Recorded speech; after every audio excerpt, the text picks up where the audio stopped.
வணக்கம் நண்பர்களே, welcome to my channel. CCF India versus England second ODI மேட்ச்ல ஒரு சம்பவம் நடந்துச்சு. என்னன்னு பாத்தீங்கன்னா, கட்டக்ல ஃபிளட் லைட்ஸ் இஷ்யூ வந்துச்சு. அதாவது ஒரு பர்டிகுலர் ஃபிளட் லைட் மட்டும் பாத்தீங்கன்னா பிளிங்க் ஆகிட்டே இருந்துட்டு சடனா ஆஃப் ஆயிடுச்சு. ஸோ இந்த ஒரு விஷயம் ரொம்ப நேரமா ப்ரொலாங் ஆயிட்டு இருந்தது. கிட்டத்தட்ட பாத்தீங்கன்னா 30 மினிட்ஸ்க்கு மேல இந்த ப்ராப்ளம் இருந்தது. ஸோ ஒரு இம்பார்ட்டன்ட் இன்டர்நேஷனல் மேட்ச்ல அந்த டைம்ல ரோஹித் அண்ட் கில் நல்ல ஃபார்ம்ல அடிச்சிட்டு இருக்காங்க. அந்த டைம்ல கேம் ஹால்ட் ஆனது பாத்தீங்கன்னா ஒரு டீமோட மொமெண்டமே டோட்டலா மாத்திரும். புரியுதா உங்களுக்கு? ஸோ கட்டக்ல ஏற்கனவே ரொம்ப ரேரா தான் கிரிக்கெட் நடக்குது. அப்படின்னும் போது கண்டிப்பா அங்க இருக்கிற அட்மினிஸ்ட்ரேஷன் பீப்புள் இதெல்லாம் செக் பண்ணிருக்கணும்.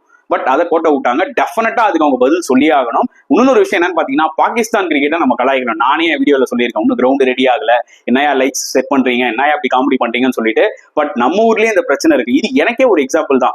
அடுத்தவங்க பத்தி நம்ம குறை சொல்றதுக்கு முன்னாடி ஃபர்ஸ்ட் நம்ம ஊர்லயே ஏகப்பட்ட பிரச்சனை இருக்குன்ற மாதிரி நிஜமாவே இந்த சம்பவம் ரொம்பவே டிசப்பாயிண்டிங்கா இருந்துச்சு. ஏன்னா பிசிசிஐ எல்லாம் நம்பர் 1 கிரிக்கெட் போர்டுங்க. அப்படின்னும் போது இதெல்லாம் ஒண்ணுமே ரொம்ப கவனிக்கணும். கண்டிப்பா இதுக்கு ஏதாவது ஒரு ஆக்ஷன் எடுப்பாங்க நான் நினைக்கிறேன். உங்களோட கருத்துக்களை கமெண்ட் செக்ஷன்ல போடுங்க.